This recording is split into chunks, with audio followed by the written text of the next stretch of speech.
All right. Hello, everyone. Welcome to Chase Oaks Church, and welcome to ReNew. My name's Lee. I'm one of the pastors here at Chase Oaks, and I do a lot of things related to counseling and care, and so ReNew is one of those things. If this is your first time here, I got to tell you, we designed this night specifically for you, our first-time guests, and so we're thankful that you're here. I want to extend you a very warm and special welcome. About twice a year, every so often, we'll have one of these events where you can just hear from some interesting people about some interesting things that might make a difference in your life day to day. And we're also hopeful that in that process, you might learn a little bit about what ReNew is and what we're here for, and just be able to get to know this kind of space that we have here for you, and that maybe even you might make ReNew, the weekly event that we have every Thursday night, part of your experience here at Chase Oaks Church. So before we get started tonight, one of the things I wanted to tell you a little about was what ReNew is for. And so in a nutshell, let me just say that ReNew is a safe place where you can come as you are, broken, messy, or lost, and be able to find a safe way to walk towards healing and restoration. And so basically that's a long way to say, basically in a nutshell, that we want to create a weekly space for people to just come and talk about difficult junk, to talk about their difficult junk, to hear other people talk about difficult junk, to work through the mess together. And the reason why that's important is because if we have a place where we can do that together, then we'd be able to press into sharing that with one another. And basically, when we hide from one another, we tend to die. We die emotionally, spiritually, and relationally. And so really at Chase Oaks Church, if we're serious about being a come-as-you-are, be transformed church, we wanted to create a space like this here every week. And as well, we wanted to also have a place where we could lean into discomfort together. And honestly, who likes to lean into discomfort? It's not comfortable. There's a reason why it's uncomfortable. But we wanted to do that here, to be able to do that with other people. It's a lot easier to lean into discomfort when we have other people to do that with. So that's ReNew in a nutshell, okay? Tonight we have a panel discussion. We've invited some professional junk artists, if you will, people whose profession it is to deal with just a lot of junk, emotional difficulty in life. They help people work through that kind of stuff. And so we're going to hear from them. We're going to ask them questions. They're going to talk to us a little bit about what it means to understand our emotions and why understanding our emotions is so important when it comes to our personal lives and our relationships. But before we do that, before we introduce them, what I want to let you know is we've got a few questions that we've set up already for our panel, some things that help us kind of talk through the topic of emotions.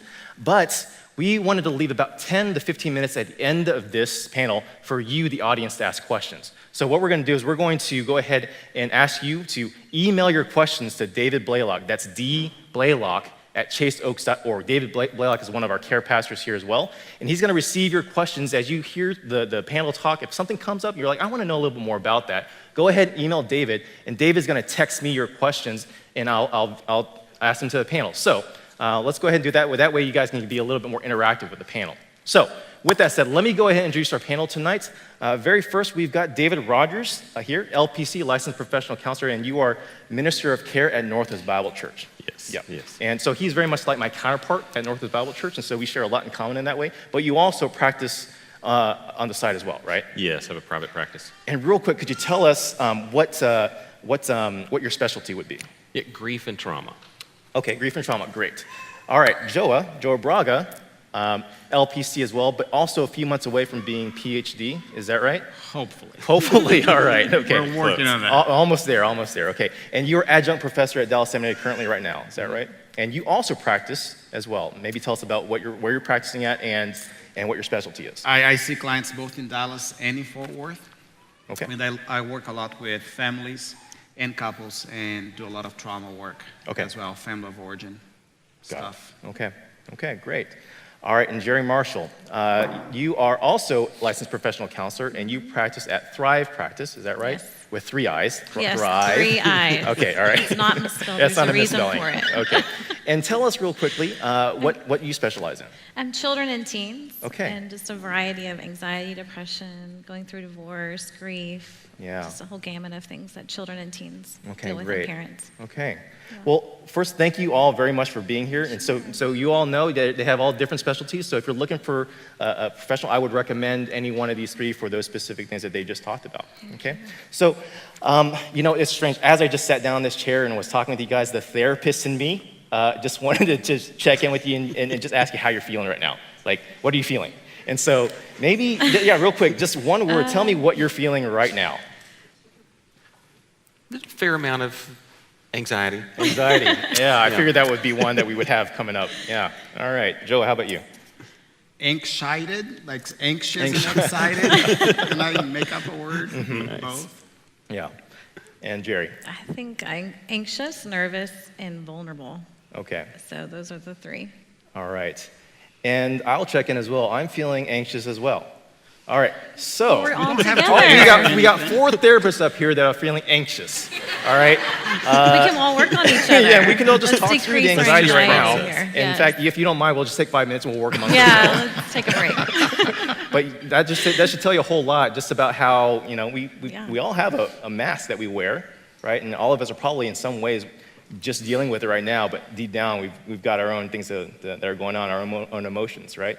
And that's probably just because you guys are just terrifying, right? You guys elicit anxiety in a lot of people.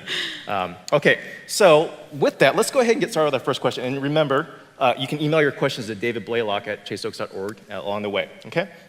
So our first question I'm going to ask the panel here tonight.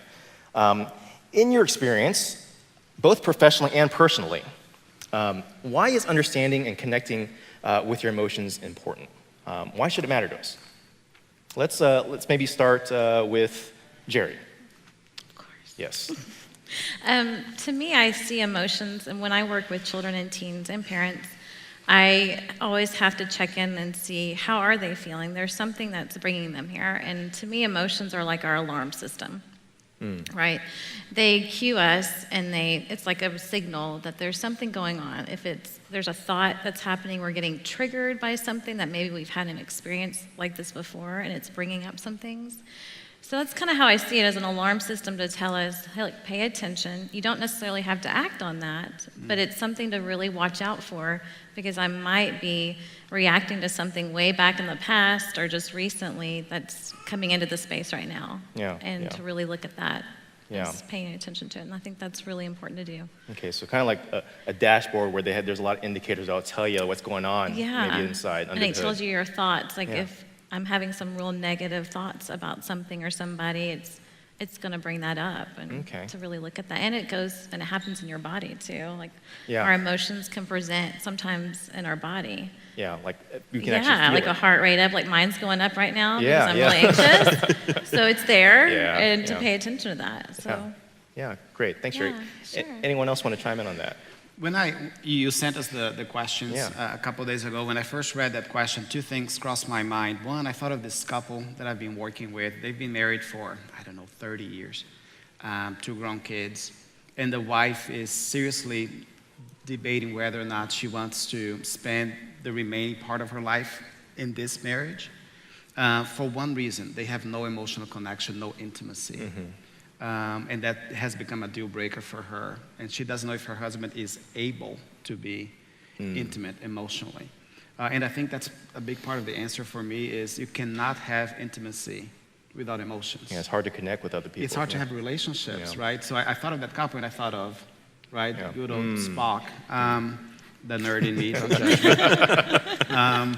Wonderful as that character is, you cannot have closeness, intimacy, vulnerability, all the things that make up for good biblical relationships without emotional content, without Yeah. that glue. Yeah. Right? Yeah. It's just by design, that's the way it is. As we're creating God's image, God is an emotional being. Yeah. You know, if you don't follow that pattern, it's just not going to work out. Yeah. David, how about you? Any thoughts you want to? Similar things. I was thinking just that emotions, empathy is the key to intimacy. Yeah. We've got to be able to know where we are and be able to understand and care where somebody else is before we enter into a relationship. Yeah. It's safer over here in my chair, not talking to y'all. It has less anxiety if I'm back there backstage alone. But to come in here and engage, this is my only chance at intimacy. To talk about it. Yeah, I like the way you put that. I mean, because we could all be recluse and be in our shells, right? It's a lot safer that way. But to be out here and to be in connection with people, there's a lot of risk involved, right? Yeah, it's good. All right, let's move on to the next question. So, what does connecting with your emotions look like? What does that even mean? It sounds like a really big concept, and so maybe let's dig down a little bit more into what that really looks like and what that means. So Joa, maybe talk to us a little bit about what your thoughts are on that. I think there are different aspects to connecting emotionally, right? I think you cannot connect with that which you're not aware of. So the first step is awareness, and noticing where you're experiencing that in your body, labeling that emotion. Like language is very powerful, right? We see that from Genesis 1, from creation. So awareness, noticing, labeling, identifying the emotion. I think becoming aware also of what thoughts am I having before that emotion comes up, after, during. What interpretations am I making about the event that led up to that emotion?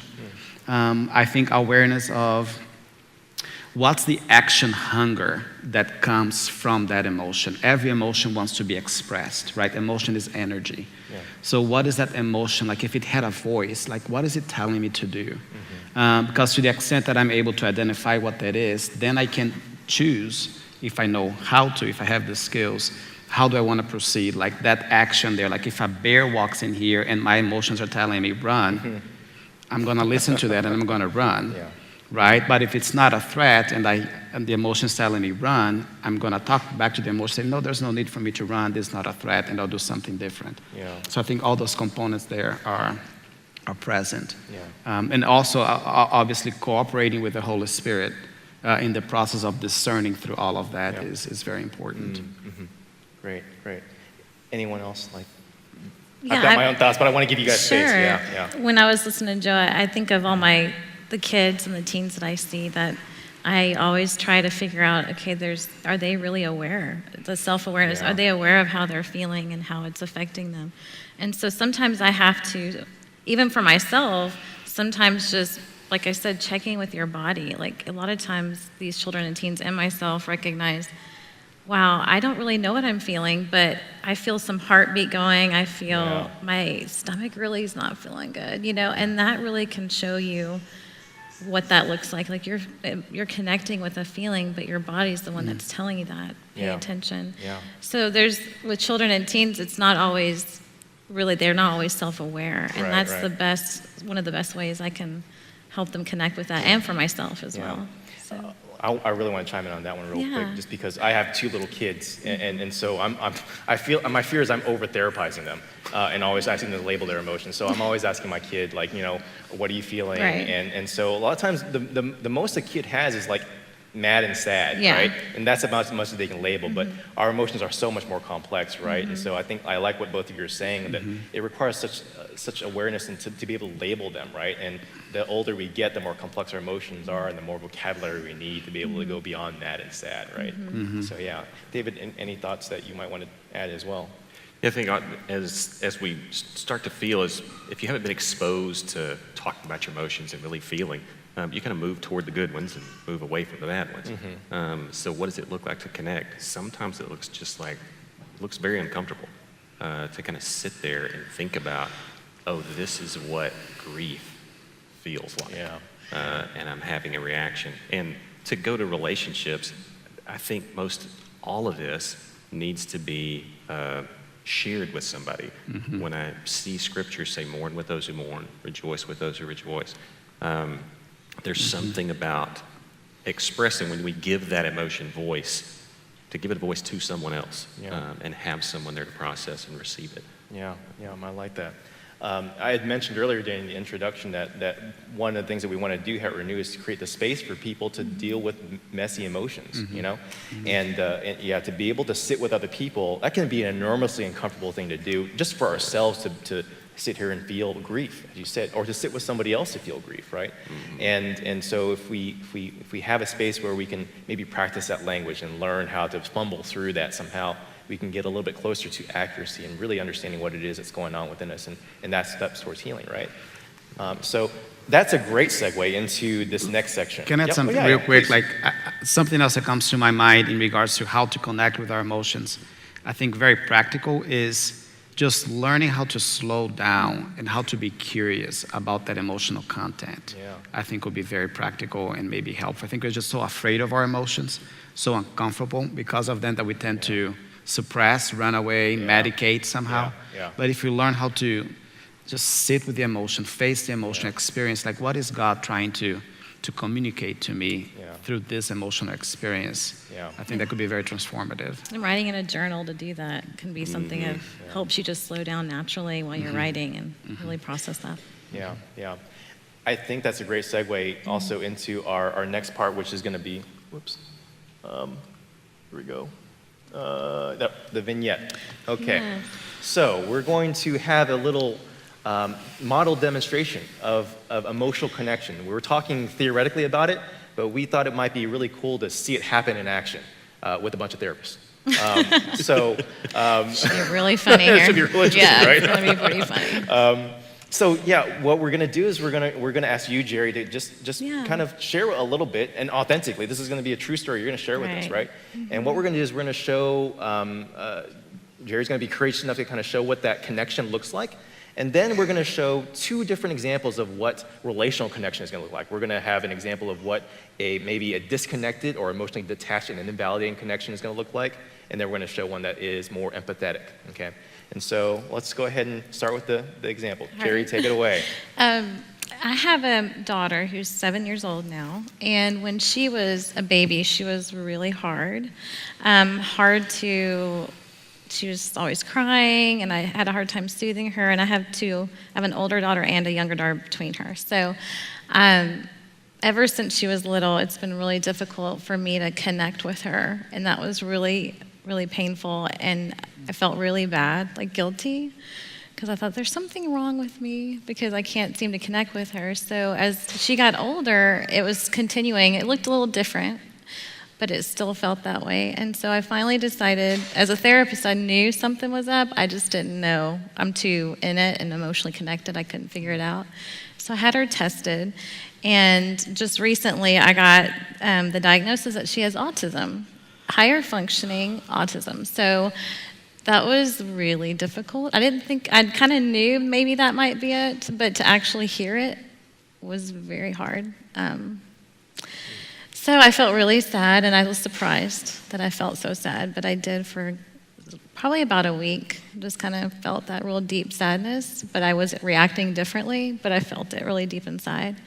So that was really, really powerful, and I didn't realize that I would feel that way, so that was kind of hard. Okay. Yeah. David? Well, as I think the care minister in me thinks of James chapter 1 and says we can count it all joy in our trials. And God is doing something in that. So you really don't need to feel sad about it. There's a joy. At least you know what it is. You know what you're dealing with. Your counselor, you've got friends that are counselors. We're in Dallas, so you've got resources and schools and that kind of thing. I think you'll be okay. All right. Now we're going to see from Joa. Thank you for sharing that You're in this welcome. public setting. Scary. I know, it can be easy. You said you're very sad when you heard about it. What was sad about it? Just because I've seen children and teens with autism. I don't work with lower functioning autism, but higher functioning autism. Yeah. So I've seen the struggles that she may face as she gets older, and that breaks my heart. Are you scared for her? Yes, especially socially, because that's one thing she struggles with. So. Sounds heavy. Yeah. What do you think you need? Probably just a lot of hugs Yeah. from people that love me and know my child. Yeah. So yeah, I hope you have that. thank you. Okay. All right, thanks for doing that, guys. And real quick, let's just give Jeri a hand just for being courageous, too. Thank I know we're doing exercise, but that's real. That's real What? stuff. Yeah. So I appreciate that. Sure. Real quick, Jeri, I'd like to hear from you. Tell me, as you were sharing that, what did you feel? Okay. Yeah. I felt very vulnerable. I don't usually share myself very often with people, especially people. So There's no one out there. no, there's denial. It's great. So I was scared and feeling vulnerable because I don't do this. That's not me. I share with very few people deep stuff. And that's something I've been working on myself, is just sharing more things. So that was quite a stretch for me. Yeah, so a lot of vulnerability, Yeah. anxiety, and courage, probably, through that. Something. Yeah. There's a lot of stuff Yeah. going on. Yeah. Yeah. And then, maybe let me ask this. In the first interchange, then, David, I'm curious first. Let's go with you. What were you feeling as you're doing that exercise, that interchange?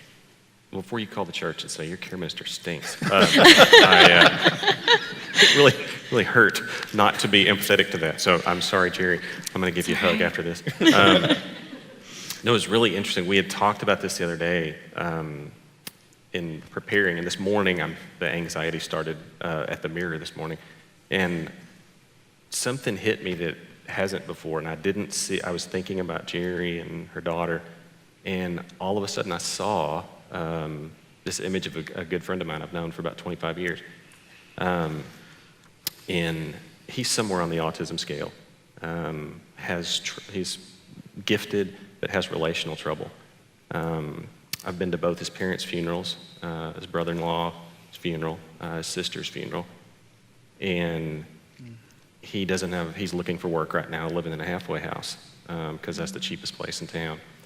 And he's about 3 hours away now that we've moved to Dallas.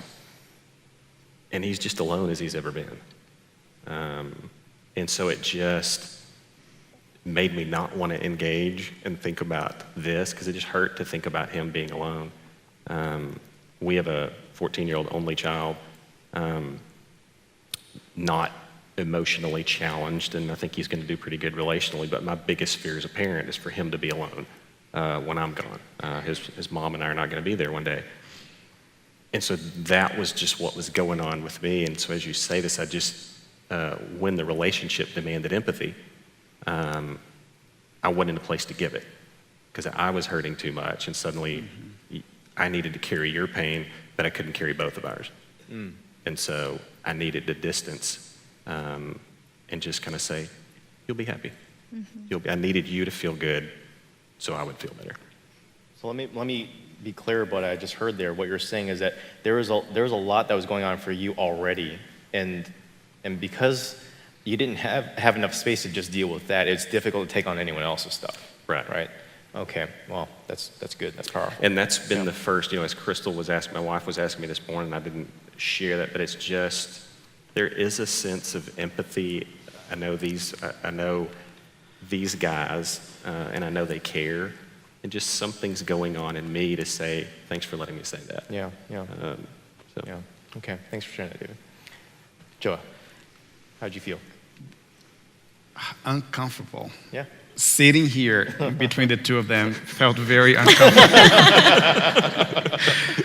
Because you shared, and and knowing that it's a real life experience that you're going through, I could feel emotions bubbling up inside of me. It's just me. So I feel the emotional need here. I felt that. And then the second sweet David here opened his mouth with James 1 The scripture. in scripture, I literally felt like doing this to him. But I didn't. And you can. I'll let you. Yeah, just hit them for me. Because I could feel the pain, and I could hear him throwing logic and facts and theology, like she all of a sudden is suffering from spiritual amnesia just because she's in pain. Yeah. Right? And that's what we assume about people. Just because we are hurting, we forget truth because we are uncomfortable, as you said. Yeah. And then we try to just put good stuff, like James 1. I love that passage, love the Bible, but you're hurting people with that and not meeting you where you're at all.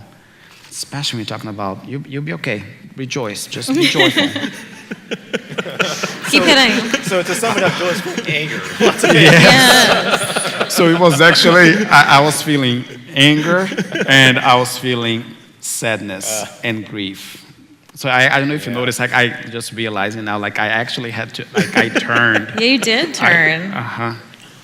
Nice. Yeah, so there was a lot going on here. You were speaking for me. Jerry, as you heard those two, I mean, check back in. Sure. How did you feel in those two different interchanges? Well, with David, when he said James, I was like, I'm out. So my brain went somewhere else, and I just started thinking about my daughter. Yeah. And just thought about her. That's all I really thought about. Yeah. So I didn't hear everything you said because I tuned you out. Good. But I still care about you. Thank you. No offense. It's But lonely over that's here. what I did. We'll talk after this. We'll just And I walk used through to do that as a kid too. So it brought back, oh yeah, I used to do that really well as a kid with my parents. Like, I'm tuning you out. Tuning out. So that's kind of what I did the first time I heard the scripture being said. And with Joa? Yeah. Joa, I just wanted to like, like It's that's funny you all. say Like, you know, that. I wanted to touch him. Yeah. When you You said, know? like, I just want someone to give me a hug, I was like, but then I was like, oh, Why people did we are gonna not? think it's Yeah, inappropriate. you could totally I thought hug they're gonna me. judge us. Oh no. That's all right. I'm from It would've been Brazil, li- so that's my experience. We are very huggy people. You're a hugging yes. I would have been okay with that. Yeah. That's sweet. So Okay. yeah, I felt really like connected. Like, Yeah. That's Yeah. and like, you know, someone understands and can Yeah. be in that space with me and empathize. And Yeah, just let me validate. be. Yeah. Let me be sad. Yeah. And that felt good. And I think as we demonstrate those two different examples, it demonstrates how healing can begin, right? Because in that connection, then we work through the mess together, and we can share that together. And so that's real powerful to be able to see. Thank you again for kind of modeling that for us. And Yeah. another thing is like when he did let me be, it felt like I have permission. It's okay that I'm sad. Yeah. So it validates that even more. Yeah. Because I just thank Good. you for that. Good. All right, let's move on to the next question real quick. So, what prevents us from developing emotional maturity and connectedness there? So we kind of get, okay, it's important, we want to do that, but what are some of the obstacles that we have that keep us from doing that? So Joel, I'm going to ask you. Soapbox. Okay. I'm in it right now. I just want that disclaimer. So many things. I think the way we socialize our children, the way that we raise kids, the way that we were raised in our own families, we are very uncomfortable with emotions. We don't know what to do with them. We somehow assign gender to emotional experiencing, right? Guys cannot experience fear because fear is a feminine emotion. Women, it's not okay for you to experience anger because anger is a masculine emotion. And obviously no one should experience pain because pain is just uncomfortable and we don't want to go there. So I think that's a big part of it. Generation, and just how we, from our own limitation, we pass that on to our kids. That's there. I think poor theology is there. I think I love this country. I've become one of you, but I can see the difference. Like in Brazil, we are on the other end of the spectrum, like very experiential, very emotive to a fault. My wife is here; she'll testify to that.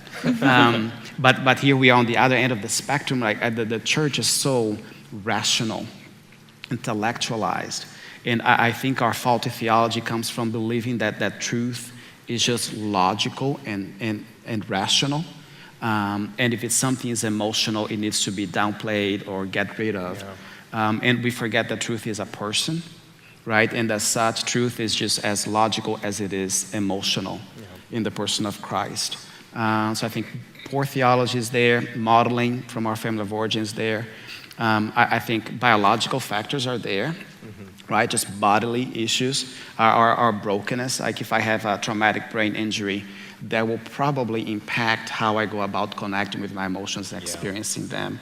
And or all sorts of different ailments that we may have physically, that's there as well. So those are the things that come up for me in terms of what gets in the way. Yeah.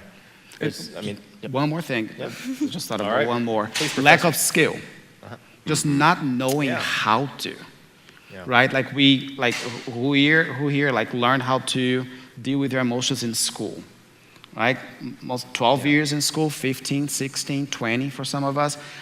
How much did you learn in school or in your family how to deal with emotions? We just don't. It's all logical, rational. Not even at church we learn how to, right? Yeah. Not just this church, any church. We don't learn how to because we think that it goes with psychology, and God forbid that we go there, right? Yeah. Soapbox. I'll shut up. No, so I'm going to move on to the next question. But the one thing that came to mind as we're talking about that, there's a psychologist by the name of Guy Winch who talks about emotional hygiene and intelligence. And one of the things I love about what he says is that we grow up learning how to take care of our bodies. Like we learn physical hygiene, but we're never taught emotional hygiene. Right. That's something that we Right. just kind of missed somewhere along the way. So I It'd like be great that. if there was a class in school, right? Yeah, it'd Curriculum for that. Be kind of awesome. thing. Yeah, great, Professor Joa. All right, let's move on to the next question real quick.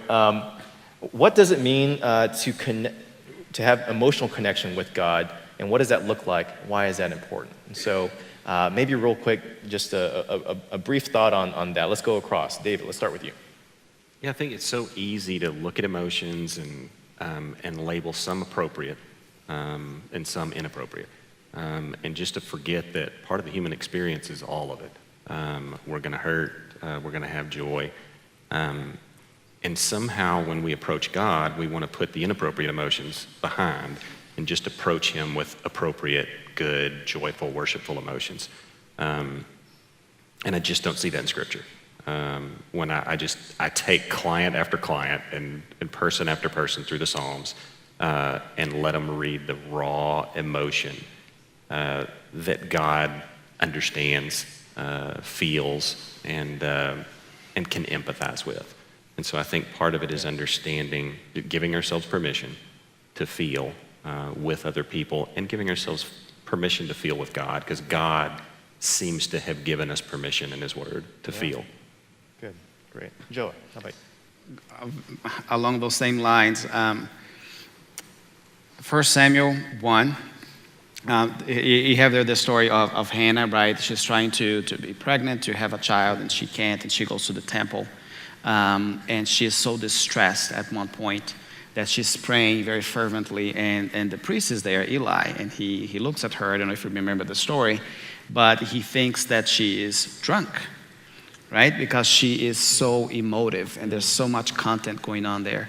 And he goes there, and he pretty much accuses her, hey, you drunk lady, my paraphrase, you don't belong here. And she calls him out on it, and he says, no, I'm not drunk. I am pouring out my heart to God. So there's that phrase there, pouring out my heart. And when you look at Psalm 62:8, that same verb appears in Hebrew. And the phrase there, it's like God is our refuge, trust in Him at all times, O people, pour out your hearts to Him. And I love that example that she gives. It's like, it's not clean. It doesn't, people may think that you're losing it, that you're being emotional. I've never heard that be used in a positive way. Also, it's so emotional, right? And there she was, like just really vomiting emotionally before God. And that is such a worshipful thing to do, right? That you believe that God is big enough to absorb that, to care, to be able to contain that and to do something about it. What we do, though, I'll be honest, what I do, speak for myself, I'll memorize the verse, Psalm 62:8, and when I'm struggling emotionally, what do? I recite the verse, pour out your heart to God, pour out your heart to God.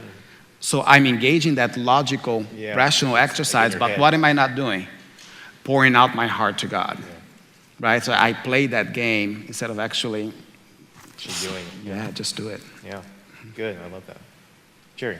Well, the first thing that comes to my mind, because I love nature, is I always think of God as just everywhere and in everything, and He's created everything. So to me, connecting with God looks like being outside and recognizing every living thing and watching and just being present with Him in that setting connects me with Him. And then when you're talking about scripture and Psalm, I think of that. I think it's Psalm 6. Don't quote me on that because I may not be right.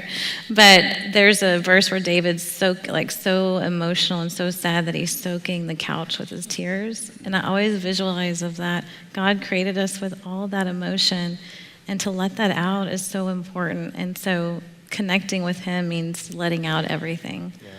And that really does bring you you feel closer to Him, even though He's always been there. It's just you are connecting to Him and drawing near to Him. So that's what I think of. I love that.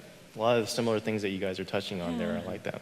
And it's just the thing I'm hearing that kind of shame is coming up, that we come to God with this shame to kind of hide things behind us. And God just seems to say to us so many times in His Word, I'm not ashamed of you or what you're feeling. Yeah, that's good. It's important. All right, we're going to move into the questions from the audience. All right. Okay. So I've got a series of questions here, and I think I don't know if we'll have time for them all, so we're going to try and run through them. I'm getting them as we go here. So one question we got from the audience here is, how can I train or improve my emotional resilience? Being able to develop that skill. I think, as you said, Joa, that may be something we don't necessarily have. How do we train that part? Anyone want to take a shot at that?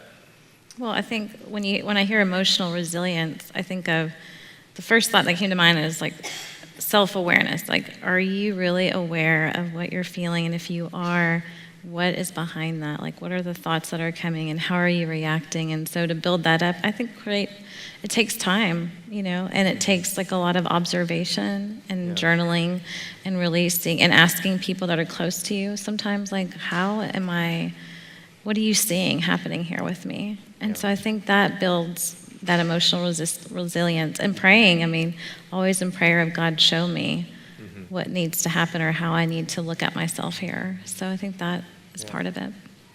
And the negative, when I think about emotional resilience, I almost think of somebody asking, will it quit hurting so bad?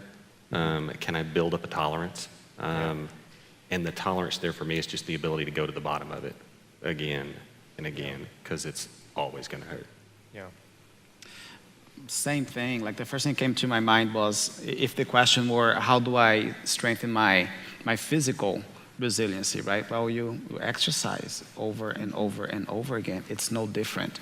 Repetition, noticing, inviting someone into that process, obviously sharing that with God, inviting someone else to come alongside you as you're noticing what you're feeling and what you do with those emotions. Start paying attention, I think, is the initial step, really. And make sure that someone else is joining you in that process. Yeah. I always think of like marathon runners, like they're not going to go run 13 miles the very first day. It's like you're training yourself. Right. It's step by step. So yeah. When I think of the nature of the question, the sense that I get is that there's the emotions can tend to be overwhelming, and so then that we would want to have a way to almost cope or to be resilient when it becomes overwhelming for us, like a flooding emotion. And so the thing that comes to my mind in answering the question is being attentive to caring for your emotional state, so that when difficult situations do come up and you have a lot of emotions, you can kind of deal with them in better stride. And I think that's where inviting someone else or some folks that you trust who are healthy to come alongside you comes in, is that they can help ground you so that you're not flooding in your emotions, right? They help you kind of know what to do with them, how to express them appropriately instead of feeling like you're going to get sucked in and lost. I'm going to try and shoot for one more question here. Okay. And if we don't get to your question, we've got the three therapists here who will stay afterwards, I think, and just kind of be willing to hang out and meet with people too. Not to put you guys on the spot. You guys are staying here afterwards. This question is, how can I as a mother, not me, how can I as a mother get a better relationship connection with my 14-year-old daughter? So we're talking about a parent who wants to be connected with their daughter. So Jeri, I think this one would be right up your alley. Oh, yeah. One of the things I was thinking about as we were talking about all this stuff is, for me, I'm just going to go personal here and talk about, I don't have a 14-year-old, but I think it relates to, is that I have to be aware of what I'm feeling, because 100% of the time when I go into conversation and with my teen clients, I have to be aware of what I'm feeling, because when I get in and I'm fear-based, like I'm scared like you, I'm scared I'm over-therapizing my kid, right? But it's a fear of I'm going to mess them up or something. I'm going to say something, and I go by it fearfully. Every time it never works. It never works. So I have to be self-aware and okay, I have to really look at myself. What am I feeling right now? So that I don't go into that space with your daughter or whoever that, fearful and angry because of what I've experienced and what that triggered in me. So I think being really self-aware of myself as a mom is really important when you are entering into a conversation in the space with your child. So, if I can give an example, is that okay? I don't want to take up all the time. No. So for like Ava, the one I was telling you about, my autistic daughter. So one of the things that I learned, and I would get so frustrated because I couldn't connect with her, and I was so scared that I would never have this relationship that I really wanted with her. So every time I tried to connect, it was like a battle, and it was horrible. I mean, it was so bad, and I felt really bad. And I had a colleague of mine say, well, sometimes you just have to go and hold her and rock her and look her in the eye and just be there and be present. And that really transformed everything for me because I had to let go of my own expectations of that and just be present for her. And I think that made a huge difference. And she now, I feel like I've connected with her like I've never done before.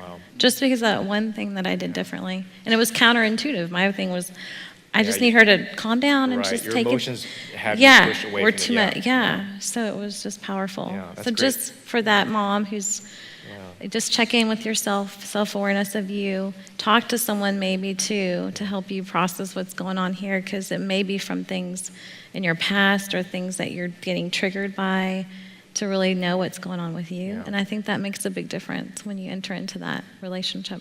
Great. Thanks for sharing that. Yeah. I'm gonna try and squeeze one more question in there, and then we'll take our break. So this next question: how do I change my relational pattern with my spouse to be more emotionally connected? So this is a marital question. So maybe Joa, this one's kind of in your wheelhouse. Can you read it again? How do I change my relational pattern with my spouse? So what can I do in my marriage to be more emotionally connected? Oh, that's such a big question. Isn't it? Well, first of all, I think the desire that I'm hearing behind the question is already a very good start, right? That awareness that there's a deficit there. That's a good place to be in, uncomfortable as that is. I think inviting your spouse to work on that with you, that'll be a good place to start. Sometimes that's not possible. They may not be there. Obviously, inviting God to help you grow in this area. And it sounds so basic, but we don't do the basics, right? A lot of times. I would start to,